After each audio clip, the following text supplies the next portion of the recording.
On a sweltering afternoon in the late 1830s, a wealthy Creole gentleman walked through the narrow streets of New Orleans' French Quarter. He was a man accustomed to power, to having doors opened for him, to having his word accepted without question. But on this particular day, he was desperate. His son sat in a cell awaiting trial for murder, and some tellings a murder combined with darker charges. The evidence was damning. The verdict seemed inevitable. So this gentleman, this pillar of New Orleans society, made his way to a modest cottage on St. Anne Street. He climbed the steps, he knocked on the door, and when it opened, he found himself face to face with a free woman of color who possessed something he could not buy, could not inherit, could not command: information. Marie Laveau knew things. She knew about the judge's gambling debts. She knew about the prosecutor's mistress. She knew which juror was being blackmailed and which one owed money to whom. She knew because she had built an empire on knowing, an intelligence network so sophisticated that when she made a prediction, it came true with uncanny accuracy. The gentleman made his offer: "Save my son, and I will give you this house."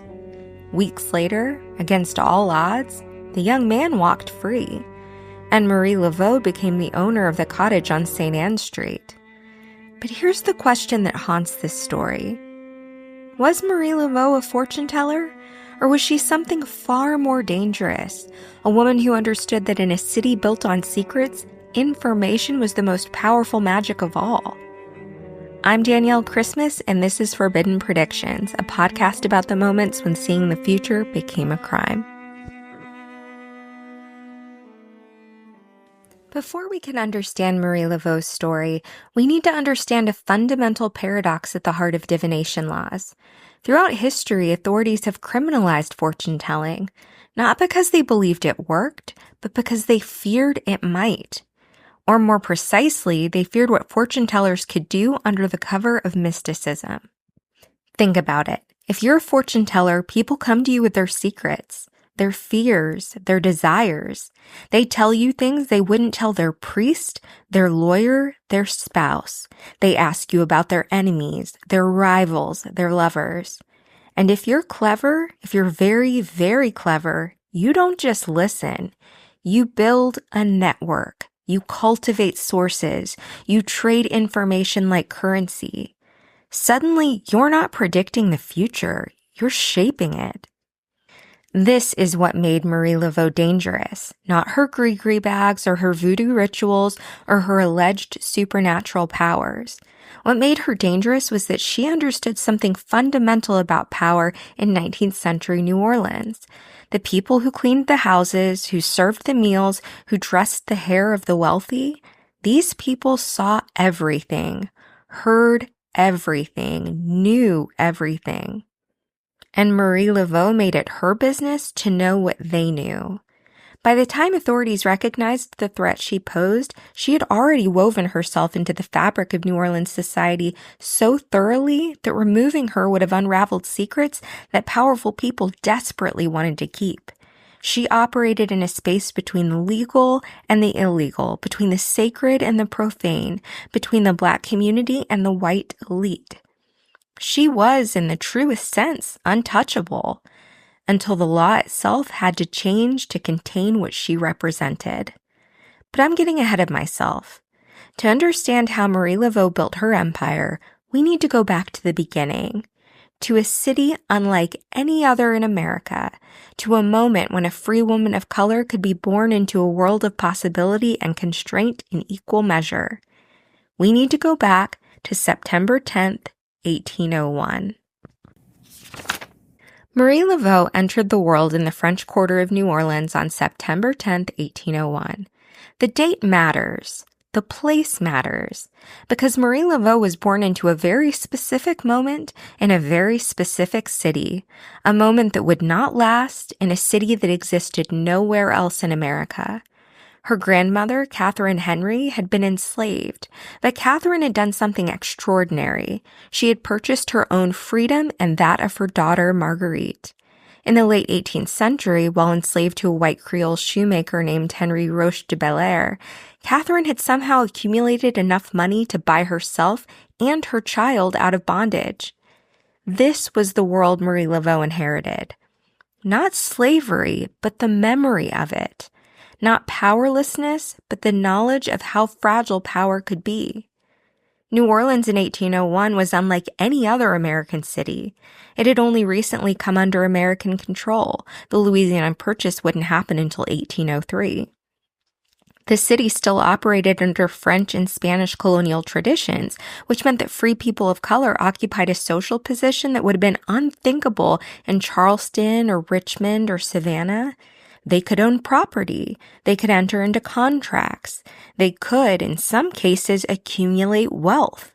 The gens de couleur libre, the free people of color, formed a distinct class, separate from both the enslaved population and the white Creoles who dominated New Orleans society. But make no mistake, this was still a slave city. For every free person of color, there were dozens who remained in bondage. The freedom Marie Laveau enjoyed existed in constant tension with the unfreedom that surrounded her. Marie grew up in a cottage on St. Anne Street, raised by her mother Marguerite and her grandmother Catherine. The house itself was a testament to Catherine's determination, a free woman of color who owned property in the heart of the French Quarter. In 1819, at 18 years old, Marie married Jacques Paris, a free man of color who had emigrated from Saint-Domingue, what we now call Haiti. Paris worked as a carpenter. The marriage was recorded in the sacramental registers of Saint Louis Cathedral on August 4th, 1819. And then mysteriously, Jacques disappeared from the historical record. By 1822, he was gone. Some sources suggest he died. Others hint at abandonment. The truth is lost to time. What we know is that Marie Laveau, now calling herself the Widow Paris, began to build a life that would make her the most powerful woman in New Orleans. She entered into a relationship with Christophe Duminy de Glapion, a white man from a prominent Creole family. They never married, interracial marriage was illegal, but they lived together as a couple for decades and had several children. This arrangement was not unusual in New Orleans. Passage, the system of formalized relationships between white men and free women of color, was an accepted part of Creole society. But Marie Laveau's relationship with Glapion gave her something crucial. Access. Access to white Creole society. Access to information. Access to the networks of power that would become the foundation of her empire. But she needed more than access. She needed a way to move through the homes of the wealthy, to be present in spaces where secrets were spoken aloud, to position herself at the intersection of intimacy and intelligence. And so Marie Laveau became something that would define her legend, though the truth of it remains contested to this day. She became a hairdresser. Or did she? Here's where the story of Marie Laveau gets complicated, because the legend says she worked as a hairdresser to wealthy white women, moving through their homes, listening to their gossip, gathering their secrets. But here's the thing. There's no archival evidence that Marie Laveau ever worked as a hairdresser. No business records, no advertisements, no contemporary accounts that definitively place her in that role. So where did this story come from? Historian Carolyn Morrow Long suggests a fascinating possibility that the hairdresser story was a cover, that wealthy white women who consulted Marie Laveau, who sought her counsel, who paid her her services, who wanted her predictions, needed a socially acceptable explanation for why they were visiting a voodoo priestess. Oh, Marie, she does my hair. It was plausible. It was respectable. It explained why a free woman of color could be entering and leaving the homes of the Creole elite. And it concealed the truth that these women were seeking something far more valuable than a fashionable coiffure. What we know for certain is that by the 1830s, Marie Laveau had established herself as a voodoo practitioner of extraordinary power. She presided over ceremonies at Congo Square and along the shores of Lake Pontchartrain. She sold gree-gree bags, small cloth pouches filled with herbs, stones, and other materials believed to bring luck, love, or protection. She performed rituals that blended West African spiritual practices with Catholicism in ways that were uniquely New Orleans. But her real power came from something else entirely: information. Marie Laveau built a network of informants that would have impressed any intelligence agency. Servants working in wealthy households, enslaved people who overheard their masters' conversations, free people of color who moved between different social worlds. All of them feeding information back to Marie Laveau. She knew who was having an affair. She knew who was in debt. She knew which businesses were failing and which fortunes were rising. She knew family secrets that had been buried for generations. And when someone came to her seeking a prediction, seeking to know whether a business venture would succeed, whether a lover would be faithful, whether a legal case would be won, Marie Laveau didn't consult the spirits. She consulted her sources. Think about how this would have worked. A wealthy white woman comes to Marie worried that her husband is being unfaithful. Marie performs a ritual. She reads the cards or the bones or whatever method she employed. And then she tells the woman, yes, your husband has a mistress. She lives on Dauphine Street. She wears a blue dress. The woman is astonished. How could Marie possibly know such specific details? But Marie knows because the woman's housemaid is part of her network. And the housemaid knows because she does the laundry and has seen the lipstick stains, has found the receipts, has overheard the whispered conversations. Marie Laveau wasn't predicting the future. She was reporting the present with such accuracy that it seemed like prophecy. This is what made her powerful. This is what made her dangerous. Because once you've demonstrated that you know things, secret things, impossible things, people start to believe you can do things. They start to believe in your power. And belief in the right hands becomes its own kind of magic. By the late 1830s, Marie Laveau's reputation had spread throughout New Orleans. She was known as the Voodoo Queen, a title that carried both fear and respect. The New Orleans press, in the few times they mentioned her during her lifetime, called her the head of the Voodoo women, Her Majesty, the celebrated Marie Laveau, the priestess of the Voodoo. Even the white establishment, which generally viewed voodoo with contempt and suspicion, recognized that Marie Laveau occupied a unique position in the city's social hierarchy. She commanded loyalty across racial lines. She influenced outcomes in ways that bypassed official channels. She knew things that powerful people desperately wanted to keep hidden. And then came the case that would cement her legend forever. The case of the Creole gentleman's son. Before we get to that trial, we need to understand exactly how Marie Laveau's intelligence network functioned, because this wasn't just casual gossip. This was a sophisticated operation that would have made modern intelligence agencies envious.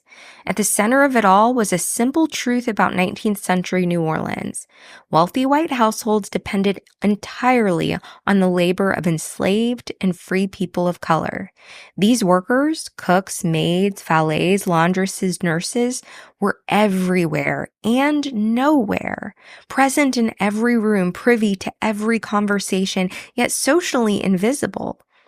White New Orleanians spoke freely in front of their servants as if they weren't there. They discussed business deals at dinner. They argued about money in the parlor. They conducted affairs in bedrooms that enslaved women cleaned every morning. And Marie Laveau understood that these workers, these invisible people, possessed the most valuable commodity in New Orleans: information. She cultivated relationships with servants throughout the city. Some were free people of color who saw Marie as a community leader. Others were enslaved people who found in Marie someone who would listen to them, who valued what they knew, who treated them as human beings with agency and worth. Marie didn't just extract information from these sources, she helped them. She paid bail for Black women arrested for petty crimes. She visited the sick. She brought food to those in need. She built genuine relationships based on mutual respect and reciprocity. This wasn't exploitation. This was community organizing. And it was devastatingly effective.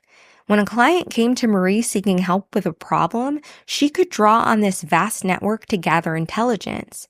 She could learn about a business rival's financial troubles. She could discover which judge was vulnerable to pressure. She could find out which witness in a trial might be persuaded to change their testimony. And then she could use that information to shape outcomes. Let's say a merchant comes to Marie worried about a competitor who's trying to drive him out of business. Marie performs a ritual. She gives him a gree-gree bag for protection. She tells him that his rival will face unexpected difficulties within the month. And then Marie's network goes to work. She learns that the rival has been having an affair with a married woman. She ensures that this information reaches the woman's husband. The scandal erupts. The rival's reputation is destroyed. His business suffers. The merchant returns to Marie amazed. Your magic worked. But it wasn't magic. It was intelligence gathering and strategic deployment of information. Or consider a woman who comes to Marie desperate to win back a straying lover. Marie gives her a love potion. She tells her to serve it to the man at dinner on a specific night. But Marie also knows through her network that the man's mistress is planning to leave New Orleans that same week. She knows because the mistress's maid is one of Marie's sources. The woman serves the love potion. The mistress leaves town. The man returns to his original lover. Another miracle, another demonstration of Marie Laveau's power. This is how she built her empire, not through supernatural abilities, but through a profound understanding of human nature, social networks, and the power of information. She was, in essence, running an intelligence operation disguised as a spiritual practice. And in the late 1830s, she would deploy this operation in its most audacious form yet. A young Creole man stood accused of a serious crime. According to legend, murder. According to other tellings, something darker still.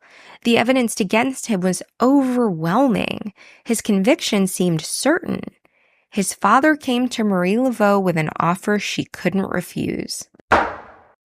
The exact date of the trial is lost to history. What we know is that sometime in the late 1830s, a young man from a prominent Creole family was arrested and charged with a brutal crime. The nature of those charges varies depending on which account you read, but all agree on this. The evidence appeared damning. In a city where justice was often swift and brutal, his conviction seemed inevitable. The details of the crime were horrific. In a city where justice was often swift and brutal, especially in cases involving violence against white or Creole women, the young man's fate seemed sealed. His father, a wealthy gentleman whose name has been lost to time, perhaps deliberately, faced a nightmare. His son would hang. His family's reputation would be destroyed. Everything he had built would crumble. So he went to Marie Laveau. The meeting took place at her cottage on St. Anne Street. The gentleman climbed the steps of the house where Marie had been raised by her grandmother, where she had built her life, where she received clients from every level of New Orleans society. We don't know exactly what was said in that room, but we know what was offered.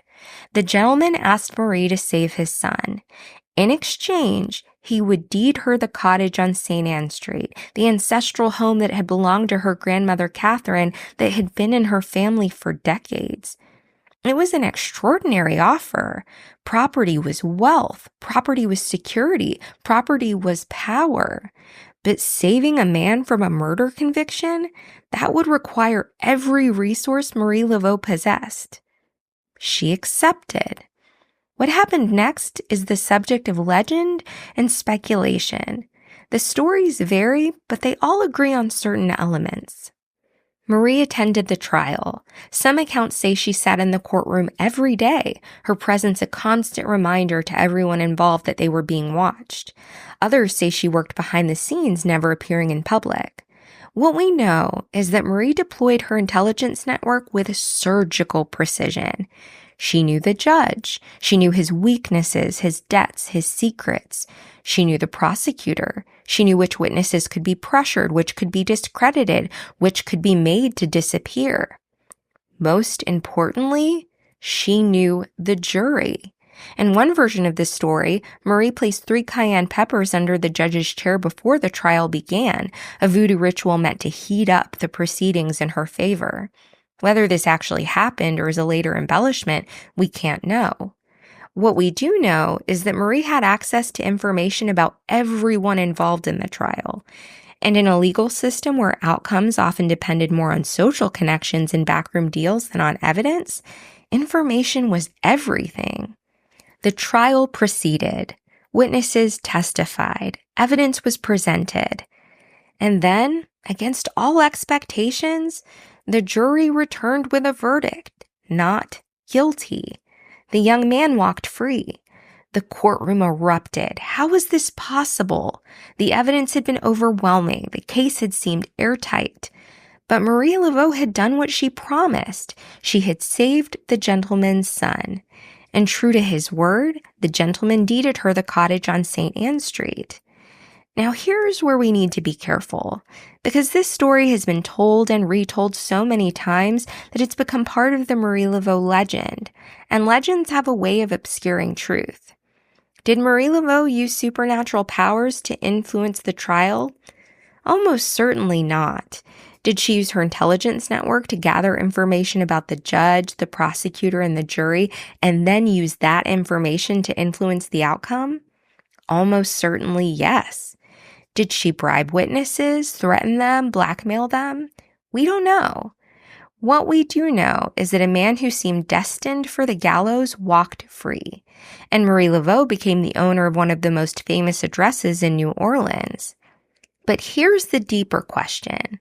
Was what Marie Laveau did illegal? She didn't bribe the judge, or if she did, there's no evidence of it. She didn't threaten witnesses, or if she did, no one ever testified to it. She didn't tamper with evidence.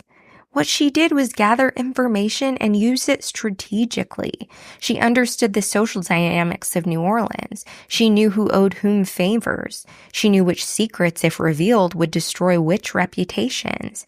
And she used that knowledge to shape an outcome. In a modern context, we might call this jury consulting or opposition research or strategic communications.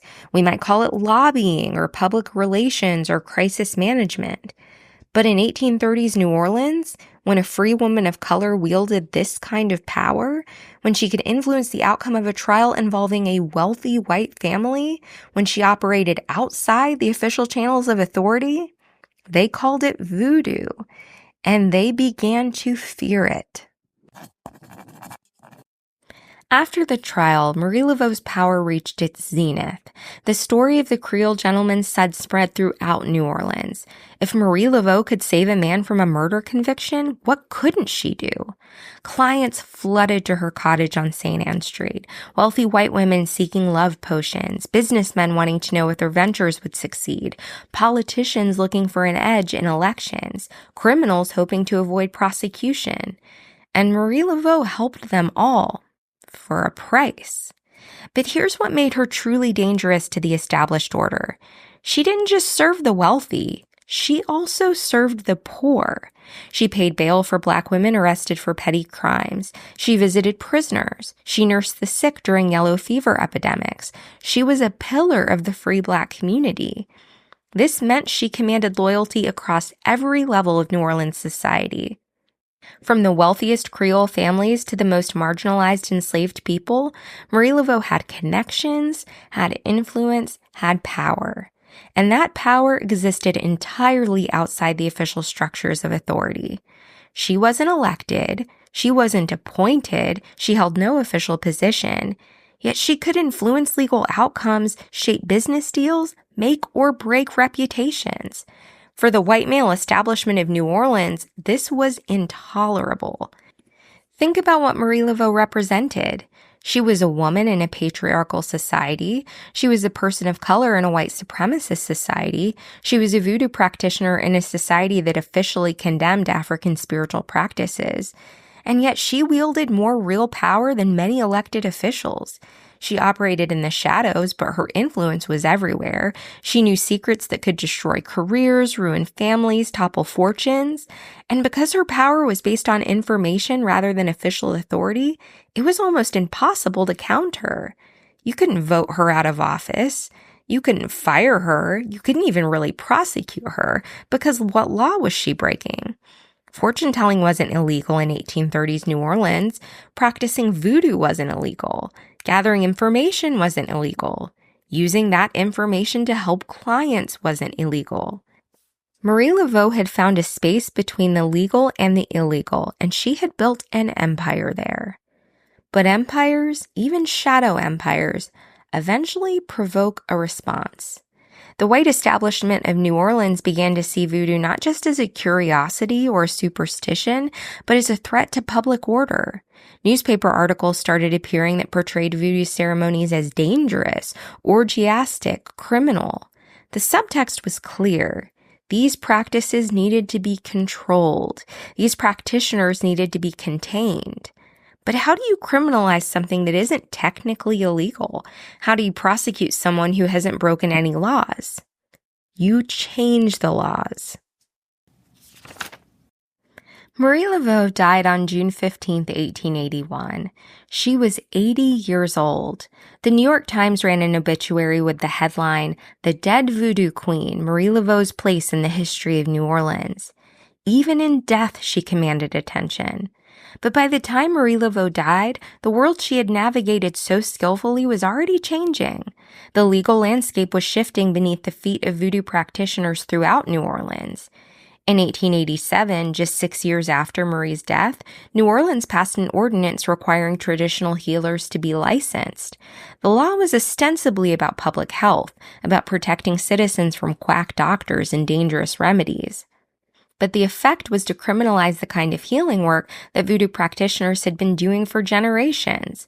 Suddenly, selling herbs or performing healing rituals without a license was illegal. Then, in 1897, came the more direct blow, an ordinance specifically banning fortune-telling. The law made it illegal to, quote, pretend for gain to tell fortunes or predict future events, end quote. Anyone caught fortune-telling could be arrested, fined, imprisoned. This was the legal response to the threat that Marie Laveau had embodied.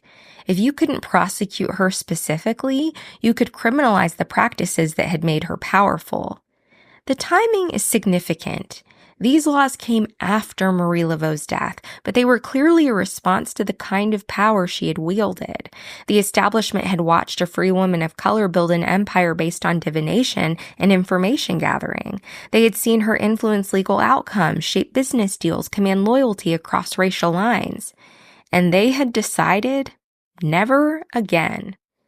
The fortune-telling ban was particularly insidious because it criminalized not the practice itself, but the claim to practice. You couldn't be arrested for actually predicting the future. That would be absurd. You could be arrested for pretending to predict the future. But how do you prove the difference? How do you demonstrate that your predictions are genuine versus fraudulent? You can't, which means the law could be applied selectively, used to target practitioners that authorities wanted to suppress while ignoring others. This is the pattern we see throughout history with fortune-telling laws. They're not really about protecting the public from fraud. They're about controlling who has access to information and influence. Because fortune-tellers, real fortune-tellers, the ones who build networks and gathered intelligence like Marie Laveau, were doing something that threatened established power structures. They were creating alternative channels of information and influence that bypassed official authority. And authority doesn't like to be bypassed. By the early 20th century, voodoo in New Orleans had been pushed underground. The public ceremonies at Congo Square had ended. The practitioners who remained worked in secret, always aware that they could be arrested at any time. The empire Marie Laveau had built, an empire of information, influence, and community power, had been dismantled by the simple expedient of making it illegal. But Marie Laveau herself, she remained untouchable even in death, which brings us to the final chapter of her story. If you visit New Orleans today and ask where Marie Laveau is buried, you'll get different answers. Most people will point you to St. Louis Cemetery No. 1, to a wall tomb that has become one of the most visited graves in America. For decades, visitors left offerings there. They drew 3 X's on the tomb, believing it would grant them a wish. They left flowers, coins, voodoo dolls, handwritten prayers. The tomb became so popular, so vandalized, so covered in markings that in 2013, the Archdiocese of New Orleans closed St. Louis Cemetery No. 1 to visitors unless they were accompanied by a licensed tour guide or visiting a family member's grave. The official reason was preservation. The real reason was Marie Laveau. Even 130 years after her death, she was still causing problems for authority. But here's the thing. We're not actually sure Marie Laveau is buried in that tomb. Some historians believe she's buried in St. Louis Cemetery No. 2, in a different location entirely. A 1937 map labels a wall tomb there as Marie Laveau or daughter, suggesting that perhaps it's her daughter, Marie Laveau II, who is buried there, not the original Voodoo Queen. Interviews conducted by the Louisiana Writers Project in the 1930s found older New Orleans residents who insisted Marie was buried in Cemetery No. 2, not No. 1. So where is she really? The truth is, we don't know, and perhaps that's fitting. Marie Laveau spent her life operating in the spaces between black and white, between legal and illegal, between the visible and the invisible. She built her power on secrets and information on knowing things that others didn't know. Why should her final resting place be any different? The contested burial location is more than just a historical mystery. It's a metaphor for how we remember Marie Laveau. Is she the benevolent community leader who helped the poor and nursed the sick? Or is she the cunning manipulator who built a criminal empire on extortion and blackmail? Is she a victim of racist stereotypes that portrayed voodoo as dangerous and primitive? Or is she a woman who wielded real power in ways that threatened the established order? The answer, of course, is that she was all of these things. She was complex, contradictory, impossible to reduce to a simple narrative. What we know for certain is this. Marie Laveau understood something fundamental about power. She understood that information is currency, that secrets are leverage, that the people society renders invisible, servants, enslaved people, the poor, often know more than the people society celebrates. She built an empire on that understanding, an empire that operated outside the law, that bypassed official channels, that created alternative structures of power and influence. And when that empire became too threatening, when a free woman of color wielding that kind of power became intolerable to the white establishment, the law changed to make what she did illegal. This is the pattern we see again and again throughout history. Divination becomes a crime not because it didn't work, but because it works too well, because it gives power to people who aren't supposed to have it, because it creates channels of information and influence that authority can't control. Marie Laveau died in 1881, but her legacy lives on. In the tourists who visit her tomb, whichever tomb it is, in the voodoo shops that line the streets of the French Quarter, in the stories that are still told about the Voodoo Queen of New Orleans, and in the laws that were written to make sure no one could ever build that kind of empire again. The next time you hear about fortune-telling being illegal, remember Marie Laveau. Remember that these laws aren't really about protecting people from fraud. They're about protecting power from information. And information, as Marie Laveau proved, is the most dangerous magic of all. Forbidden Predictions is written and hosted by me, Danielle Christmas, and produced by Audio Ellis. If you enjoyed this episode, please like, subscribe, and comment.